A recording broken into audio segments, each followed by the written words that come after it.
15 August 2025 the times of India अखबार के कई पन्नों पर बिखरी ये इबारतें जिस फिल्म के 50 साल पूरा होने का जश्न मना रही हैं, उसके एक एक किरदार की खूबियां गिना रही हैं, उसके एक एक डायलॉग में सूत्र वाक्य ढूंढ रही हैं और उसके 50 साल के सफ़र से निकली सफलता की तमाम कहानियों और किस्सों की चाशनी परोस रही हैं।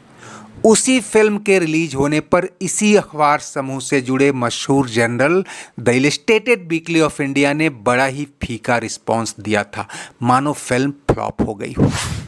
15 अगस्त 1975 को शोले की रिलीज से पहले मुंबई के कुछ ही स्पॉट्स पर लगे बड़े बड़े होर्डिंग वाले पोस्टरों पर लिखा था the greatest story ever told, और इलस्ट्रेटेड वीकली ने अपने रिव्यू में इसे ही निशाने पर लेते हुए लिखा था, सलीम जावेद की स्क्रिप्ट में ऐसा कुछ भी नहीं है जो इसे द ग्रेटेस्ट स्टोरी बनाए। ये फिल्म मुझे जीने दो, गंगा जमुना या मेरा गांव मेरा देश जैसी फिल्मों की लाइन पर एक आम डकैतों वाली फिल्म है।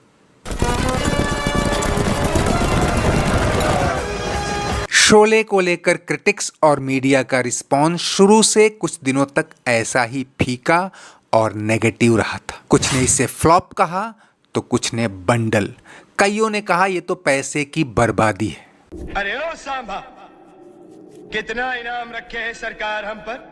पूरे 50,000। तब के क्रिटिक्स ने शायद ही सोचा होगा कि ये साधारण डायलॉग लोगों के दिलो दिमाग पर इतना चढ़ जाएगा कि फिल्म के 50 साल पूरे होने पर बड़े अखबारों की हेडिंग भी इसी से निकलेगी, पूरे 50 साल। और दोस्तों, इन 50 सालों में न जाने कितनी फिल्में आईं और अतीत के कूड़ेदान में दफन हो गई, लेकिन ये फिल्म 50 साल बाद और 50 बार देखी जाने के बाद भी क्यों भारत की ऑल टाइम ब्लॉकबस्टर या कल्ट क्लासिक फिल्म कही जाती है, इसकी बानगी भी आपको इन्हीं तस्वीरों में नजर आएगी। मुंबई के रीगल सिनेमा में पिछले साल हुई शोले की 50 साला स्पेशल स्क्रीनिंग के मौके पर उमड़ी लोगों की एक कतार तो कुछ भी नहीं। पिछले दिनों इटली के बोलोग्ना में आयोजित इल सिनेमा रेट्रोवेटो फिल्म फेस्टिवल के दौरान शोले के अनकट वर्जन की ओपन एयर स्क्रीनिंग हुई तो हजारों की तादाद में उमड़े लोग पिन ड्रॉप साइलेंस के साथ अपनी जगह पर आखिर तक डटे रहे। दिलचस्प बात यह कि इनमें से ज्यादातर विदेशी ही थे। और भारत में आज जब इसका 50 साला जश्न मनाया जा रहा है, कहीं इसकी ओरिजिनल थीम म्यूजिक पर लाइव कंसर्ट हो रहे हैं तो कहीं सरकार शोले स्पेशल पोस्टकार्ड जारी कर रही है। ये तस्वीरें नई पीढ़ी, खासकर ओटीटी युग में पैदा हुई जेनेक्स के दिमाग में ये सवाल जरूर पैदा करेंगी कि आखिर क्या है इस फिल्म में जिसने 5 दशक बाद भी इसे ऐसा क्रेज, ऐसा स्टेटस या ऐसा सेलिब्रेशन मुहैया करा रखा। और दोस्तों, इन सवालों के जवाब सबसे पहले उन क्रिटिक्स ने ढूंढने शुरू किए जिन्होंने हफ्ते भर के भीतर ही फिल्म को फ्लॉप घोषित कर दिया था, लेकिन जैसे जैसे इसका कल्ट करिश्मा रंग दिखाने लगा, खुद आंकड़े पछाड़े खा खा कर गिरने लगे। उन दिनों फिल्मों और बॉक्स ऑफिस परफॉर्मेंस का रिलायबल ट्रैकर कहे जाने वाले ट्रेड गाइड मैगजीन ने 23 अगस्त 1975 को छापे अपने पहले रिव्यू में शोले को निराशाजनक बताया था। सलीम जावेद और सिप्पी फिल्म्स की ओर से शोले के लिए प्रति टेरिटरी 1 करोड़ रुपए कमाने का लक्ष्य रखा गया था, लेकिन ट्रेड गाइड मैगजीन ने पहले ही हफ्ते डिक्लेयर कर दिया कि ये फिल्म प्रति टेरिटरी 40 लाख रुपए से ज़्यादा नहीं कमा पाएगी। और इसी मैगजीन ने 2 महीने के भीतर जब दूसरा और तीसरा एस्टीमेट पेश किया तो फिल्म को लेकर इसका नजरिया बदल चुका था।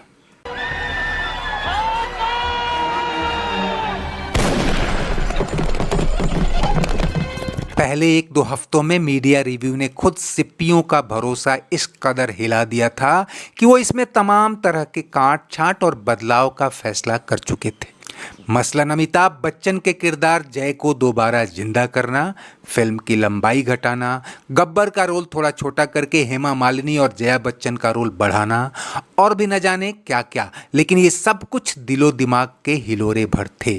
पर्दे पर फिल्म ने जो जादू दिखाना शुरू किया, उसने 3-4 महीने बाद भी वो सब कुछ दिखा दिया जो भारतीय फिल्म के इतिहास में पहले कभी नहीं दिखा था। यह 100 से ज़्यादा सिनेमाघरों में सिल्वर जुबली मनाने वाली पहली फिल्म थी। फिर इसने 60 सिनेमाघरों में गोल्डन जुबली का नया रिकॉर्ड बनाया और देखते ही देखते ये कई नए कीर्तिमान गढ़ने लगी। जिस दौर में टिकटों का औसत मूल्य 2 रुपये था, शोले से हर टेरिटरी में 1 करोड़ रुपए कमाने का लक्ष्य मीडिया ही नहीं, इंडस्ट्री के दिग्गजों को भी नहीं पचा।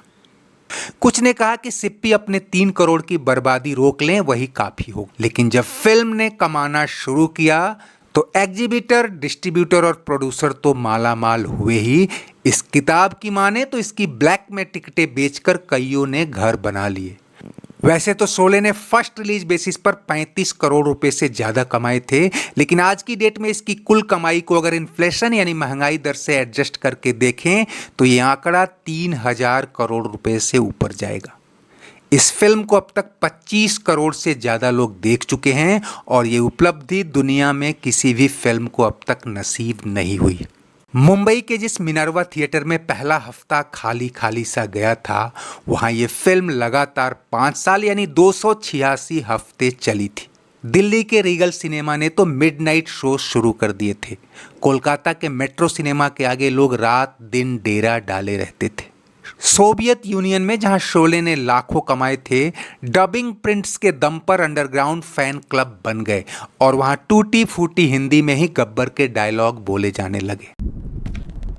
तेरा क्या होगा कालिया, जो डर गया समझो मर गया। ये हाथ नहीं, फांसी का फंदा है। ये हाथ हमको दे ठाकुर। जिसे क्रिटिक्स ने बंडल कहा था, उसे 1999 में फिल्म ऑफ द मिलेनियम घोषित किया गया। साल 2002 में ब्रिटिश फिल्म इंस्टीट्यूट ने इसे टॉप 10 भारतीय फिल्मों में शुमार किया और 2005 में 50वें फिल्म फेयर अवार्ड के मौके पर इसे पिछले 50 साल की बेस्ट फिल्म करार दिया गया। दोस्तों, आज शोले की सफलता को सेलिब्रिटीज, क्रिटिक्स और एक्सपर्ट्स अपने अपने नजरिए से देखने में लगे। इन सब की बातों का निचोड़ यही है कि शोले एक सुनियोजित कल्ट कथा थी जिसमें पूरी भारतीयता छलकती थी। इसकी कहानी में इमोशन था, ड्रामा था, सुख दुख था और सबसे बढ़कर हर किसी को जोड़ने वाला मसाला था। जो चीज इसे सबसे ऊपर ले गई वो थी इसकी तकनीक। भारत में पहली बार 70 mm वाइड स्क्रीन सिनेमा की एंट्री हुई थी और साथ ही स्टीरियोफोनिक साउंड का जादू भी था। गब्बर सिंह, अपने आदमियों से कह दो कि अपनी बंदूकें फेंक दें। कहते हैं कि जब शोले में उन दिनों सिक्का उछलता था तो लोग अपनी कुर्सियों के नीचे देखने लगते थे कि कहीं उनका सिक्का तो नहीं गिरा।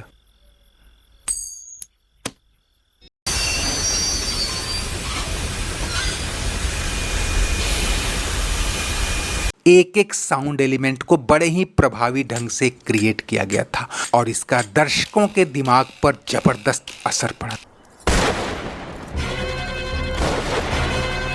कई लोग मानते हैं कि एडवांस टेक्निक ने ही शोले के साधारण सीन को भी असाधारण बना दिया। वैसे तकनीक तो पीछे से काम करती है और सामने छोड़ जाती है साधारण को असाधारण दिखाने वाला प्रभाव। आज 50 साला जश्न को लेकर मीडिया में सर्वे हो रहे हैं कि शोले का सबसे असरदार डायलॉग कौन सा है। लेकिन दोस्तों, जिस फिल्म का हर डायलॉग ही कल्ट क्लासिक बन गया हो, वहां से कोई एक चुनना किसी के लिए भी संभव नहीं है। रामगढ़ वालों ने पागल कुत्तों के सामने रोटी डालना बंद कर दिया है। कितने आदमी थे? तुमने ये नहीं पूछा कि हमारा नाम क्या है? तुम्हारा नाम क्या है बसंती? इसलिए कि लोहा लोहे को काटता है। अगर किसी ने हिलने की कोशिश की तो भून के रख दूंगा। यही हाल किरदारों का है।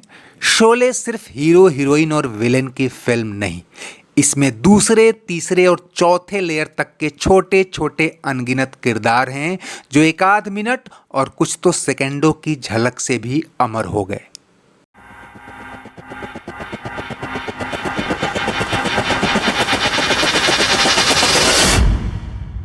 दोस्तों, आपने शोले कितनी बार देखी और क्यों देखी, यानी फिल्म की किस चीज ने आपको सबसे ज्यादा प्रभावित किया? कमेंट बॉक्स में जरूर शेयर करें और चलते चलते वीडियो लाइक शेयर तो करें ही, अगर चैनल सब्सक्राइब नहीं किया है तो वो भी करते चलें। शोले के 50 साल पूरे होने पर फिल्म मेकर्स और एक्टर्स के साथ ही आप सबको हार्दिक बधाई और शुभकामनाएं। शुक्रिया, नमस्ते, आभार।